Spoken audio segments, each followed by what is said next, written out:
Hello everyone. Last lecture में जहाँ पे छोड़ा था वहीं से कंटिन्यू कर रहे हैं। सेपरेशन ऑफ एनंसियोमर्स की हम बात कर रहे थे, ठीक है। तो एनंसियोमर्स के बारे में हमें क्या पता है कि इनकी फिजिकल प्रॉपर्टी और केमिकल प्रॉपर्टी सिमिलर हैं, सेम है, और इसीलिए इनके बॉइलिंग पॉइंट में, मेल्टिंग पॉइंट में कोई डिफरेंस नहीं है। इसलिए जब हम इनको सेपरेट करना चाहें या फिर फ्रैक्शनल डिस्टिलेशन की हेल्प लेना चाहें सेपरेट करने के लिए, या फिर कोई दूसरा मेथड लगाना चाहे, तो हम इनको सेपरेट नहीं कर सकते। तो सेपरेट कभी नहीं कर सकते क्या? कि ऐसा कोई मेथड नहीं है सेपरेट करने का? मेथड है, बिल्कुल है। आज उसी टॉपिक को डिस्कस करने वाले हैं हम। तो सेपरेट करेंगे कैसे? तो इनन्सियोमर्स हैं। जैसे मैंने यहाँ पे हेडिंग क्या लिखी है, मैंने हेडिंग लिखी है separation of racemic mixture of 2 methyl butanoic acid, ठीक है। 2 मिथाइल ब्यूटेनोइक एसिड, इसको सेपरेट कर रहे हैं हम किसकी हेल्प से? R2 butanol. मतलब हम जब कभी भी इनन्सियोमरिक पेयर जो हैं या फिर इनन्सियोमर्स जिन्हें हम बोलते हैं, उनको सेपरेट करना हो तो क्या करना पड़ेगा? एक कायरल कंपाउंड लेना पड़ेगा अपने को, ठीक है। एक ऑप्टिकली एक्टिव कंपाउंड हमने लिया है सेपरेट करने के लिए। अगर हम लेना चाहें तो हमने क्या लिया है? R2 ब्यूटेनॉल हमने लिया है, ठीक है। तो इसकी हेल्प से हम सेपरेट करना चाहते हैं। तो प्रॉपर मेथड समझेंगे पूरा डिटेल में। तो बात हमने क्या समझी, हमने एक टर्म इस्तेमाल की थी, डायस्टीरियोमर्स।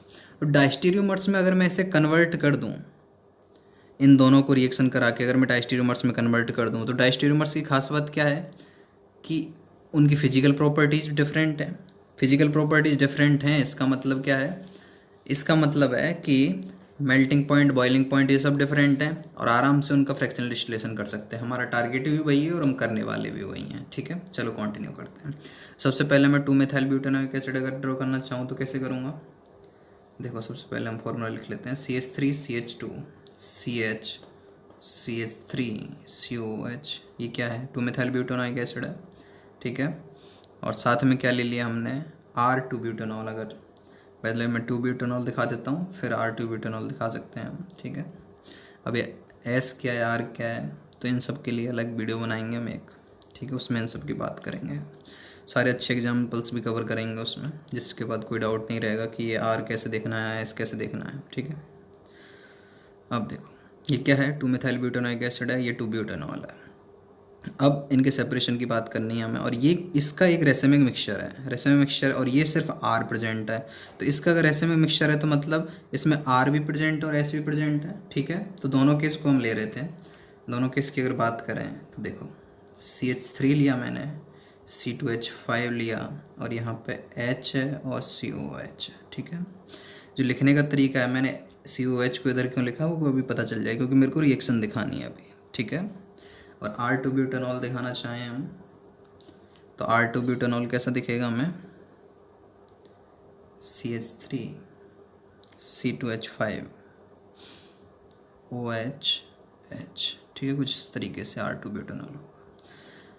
अब हमने एक तो ये बना दिया, ठीक है, लेकिन ये क्या है? ये रेसिमिक मिक्सचर है पूरा का पूरा, जिसमें इनन्सियोमर्स प्रेजेंट हैं। तो दूसरा क्या होगा? देखो, दूसरे को दिखा, दूसरा इसकी मिरर इमेज होगी, बिल्कुल सही बात है। तो मिरर इमेज क्या होगी? इनन्सियोमर पेयर हैं तो भाई COOH, यहाँ पे H, यहाँ पे CH3, यहाँ पे C2H5, ठीक है। या फिर इसी को अगर मैं दिखाना चाहूँ तो मैं इसको अगर 180 डिग्री रोटेट कर दूँ पूरे को इसी के प्लेन में, तो क्या बन जाएगा? C2H5 CH3, ठीक है। यहाँ पे H आ चुका है, यहाँ पे COH। ये दोनों सेम ही स्ट्रक्चर हैं, तो इनमें कन्फ्यूज नहीं होना है।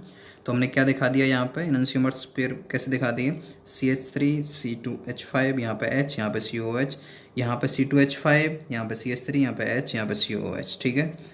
और या फिर ऐसे सीधा का सीधा मिरर इमेज लेके ऐसे दिखा सकते हैं, तो ऐसे कन्फ्यूज नहीं होना है, ठीक है। ऐसे भी दिखा सकते हैं, ऐसे भी दिखा सकते हैं दूसरे इनन्सियोमर को। बात समझ में आई?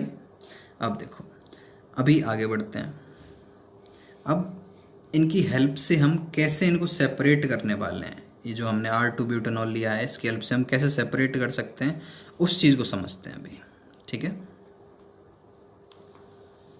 देखो,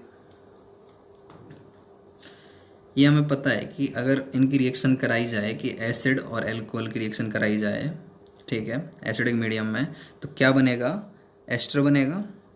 तो यहाँ से हम ऐसे क्वेश्चन भी करेंगे अभी कि कितने एस्टर बनेंगे हमारे, कितने डिफरेंट टाइप ऑफ एस्टर बनेंगे, और कितने फ्रैक्शनल डिस्टिलेशन के through total number of fraction अपने को मिलेंगे। एडवांस में ऐसे क्वेश्चन बन जाते हैं जहाँ पे टोटल नंबर ऑफ फ्रैक्शन पूछ लिए जाते हैं। तो उन सब डाउट्स को भी आज क्लियर करेंगे। ओके, चलो देखते हैं भाई।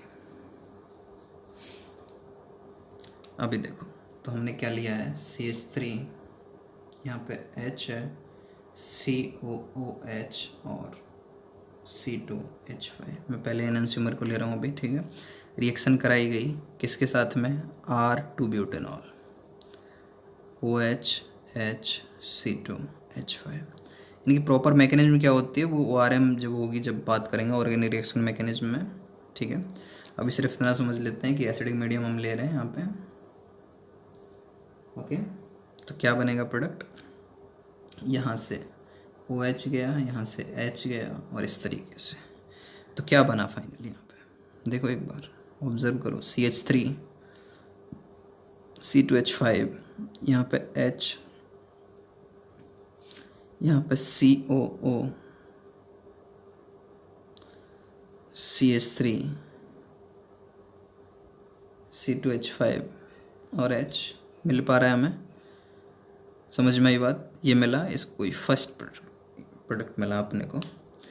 और दूसरा क्या लेना है, इसके साथ में रिएक्शन दिखा दिया हमने फर्स्ट एनंसियोमर के साथ में, और दूसरा एनंसियोमर एक पेयर दिया था, इसके साथ भी हमें रिएक्शन दिखानी है, ठीक है। तो इनकी रिएक्शन अगर हम दिखाना चाहें, अब इस दूसरे वाले की अगर रिएक्शन दिखाएंगे इसी तरीके से, इन दोनों की रिएक्शन दिखाई, ठीक है। मैंने इसीलिए लिखा जिससे रिएक्शन दिखाने में आसानी हो जाए, इसको, इसके ओरिएंटेशन को 180 डिग्री फ्लिप इसीलिए किया मैंने। तो यहाँ भी वही सेम एसिडिक मीडियम अगर हम ले रहे हैं तो क्या मिलेगा अपने को, यहाँ से OH गया, यहाँ से H गया, तो क्या बन चुका है, यहाँ पे H है, ठीक है, C2H5 CH3 COO, और यहाँ पे CH3 C2H5 और H। ओके, समझ पा रहे हैं हम। तो क्या मिलेगा हमें, ध्यान से ऑब्जर्व करके देखें अगर इन दोनों को, ये है सेकंड हमारा, तो दो एनंसियोमर्स लिए हमने, उनकी एल्कोहल के साथ में रिएक्शन कराई R2 ब्यूटेनॉल के साथ में, और क्या मिल गया हमें, ये दो प्रोडक्ट मिले, ये सेकंड है, ये फर्स्ट है। ध्यान से ऑब्जर्व करो कि अगर मैं देखूँ, ये फर्स्ट कार्बन है और ये सेकंड, ये फिर लास्ट कार्बन जो है। अब इनमें ऑब्जर्व करके क्या समझ में आ रहा है, ये डायस्टीरियोमर्स हैं कि नहीं है। देखो CH3 C2H5H है, CH3 C2H5H है। इसके बाद देखो यहाँ पर कॉन्फ़िगरेशन चेंज है, ठीक है, समझ पा रहे हैं हम, कॉन्फ़िगरेशन चेंज है इस कार्बन के अराउंड, ठीक है। तो ऐसे स्टीरियो आइसोमर्स जो ना तो सुपर इम्पोजेबल हैं और ना ही मिरर इमेज हैं, वही क्या होते हैं, हमारे डायस्टीरियोमर्स होते हैं। तो ये दोनों पेयर क्या बन गए, एक दूसरे के डायस्टीरियोमर्स हैं। अब जब ये डायस्टीरियोमर्स हैं तो इनकी फिजिकल प्रॉपर्टीज़ डिफरेंट होंगी। जब इनकी फिजिकल प्रॉपर्टीज़ डिफरेंट होंगी मतलब इनके बॉइलिंग पॉइंट डिफरेंट होंगे, मतलब इनके बॉइलिंग पॉइंट डिफरेंट होंगे तो मतलब फ्रैक्शनल डिस्टिलेशन के थ्रू इन्हें सेपरेट कर सकते हैं, ठीक है। तो फ्रैक्शनल डिस्टिलेशन के थ्रू जिस चैम्बर में चल रहा था प्रोसेस, फ्रैक्शनल डिस्टिलेशन के थ्रू दोनों को सेपरेट कर लिया गया है, फर्स्ट अलग है, सेकंड अलग है।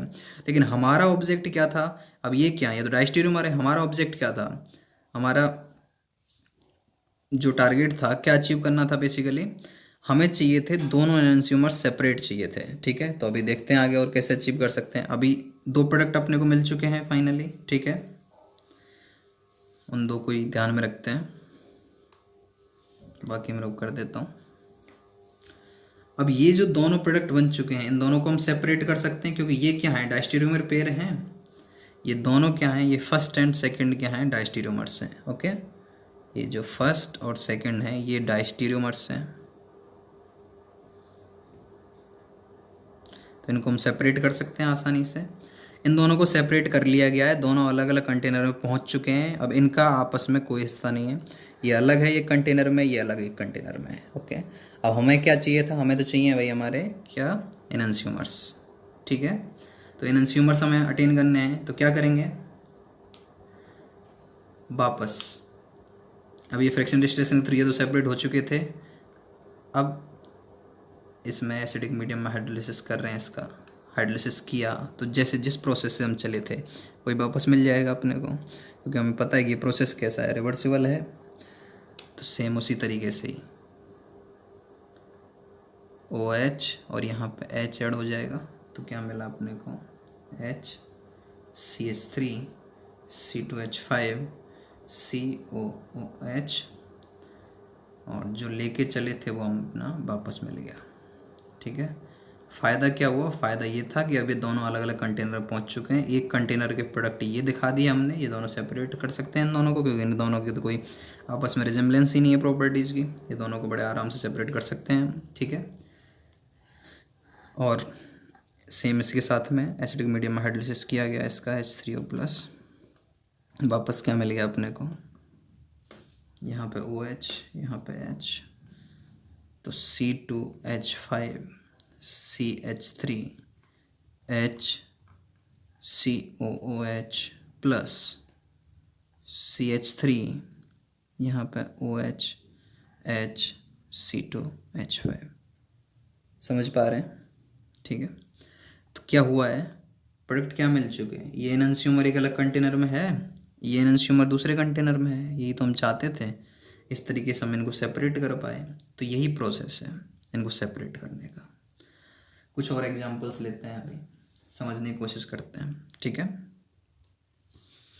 अब यहाँ से एडवांस में क्वेश्चन कैसे पूछा जाता है? एडवांस में क्वेश्चन पूछा जाता है कि टोटल कितने एस्टर बनेंगे, पहली, और दूसरा क्वेश्चन पूछा जाता है कि टोटल अगर फ्रैक्शन डिस्टिलेशन से इनको निकाला जाए तो टोटल कितने नंबर ऑफ फ्रैक्शन अपने को मिलेंगे। ठीक है, तो एक एग्जांपल लेने की कोशिश करते हैं, एग्जांपल लेके समझते हैं। जैसे कुछ भी लेना, CH3 CH2 CH CH3, अभी वाला एग्जांपल ले लेते हैं। ठीक है, 2-ब्यूटानोइक एसिड COOH। अभी मैं थोड़ा सा चेंज कर देता हूँ इसमें, COOH CH2 CH3। ये रेसमे मिक्सचर की फॉर्म में था RS, ये भी रेसमे मिक्सचर है, तो इसका मान लिया R'(S'). ठीक है, अब देखो, तो इसमें क्वेश्चन पूछा क्या जा रहा है कि टोटल नंबर ऑफ एस्टर कितने होंगे, पहला। दूसरा क्वेश्चन क्या है? दूसरा है total number of fractions after fractional distillation. समझ पा रहे हैं? अगर फ्रैक्शनल डिस्टिलेशन से किया जाए तो हमें टोटल नंबर ऑफ फ्रैक्शन कितने मिलेंगे। ठीक है, समझने की कोशिश करते हैं। ये दो का आंसर चाहिए हमें। तो देखो, सेम अभी जैसे किया था, इसको R और S की डिनोट, पहले R कॉन्फ़िगरेशन दिखाया, ये S दिखाया।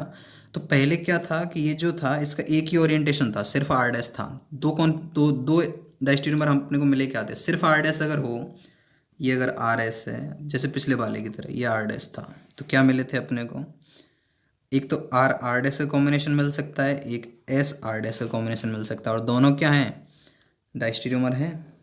बात समझ में आई है? तो फ्रैक्शन भी कितने थे, जितने डायस्टेरियोमर्स थे उतने फ्रैक्शन थे, दोनों अलग अलग। समझ पाए इस बात को? अभी लेकिन यहाँ पे क्या दिक्कत है, यहाँ पे है RS इसके पास है, इसके पास है R'(S'). तो टोटल पॉसिबल कॉम्बिनेशन क्या बन सकते हैं, एक तो R बन सकता है, S बन सकता है, R बन सकता है, और S बन सकता है। समझ पाए हम? सेम उसी तरीके से पूरे डिटेल में दिखाना हो तो ऐसे ड्रॉ कर करके दिखा सकते हैं, जैसे मैंने अभी बताया था। बिल्कुल कंप्लीट ड्रॉ कर सकते हैं, प्रैक्टिस भी हो जाएगी और सही भी रहेगा। ठीक है, तो ये सब पॉसिबल कॉम्बिनेशन है। अब हमसे क्या पूछ रहा है, अच्छा ये तो हो गए टोटल नंबर ऑफ एस्टर। तो टोटल नंबर ऑफ एस्टर कितने हो गए हमारे, 4। ठीक है, 4 टोटल नंबर ऑफ एस्टर मिल जाएंगे।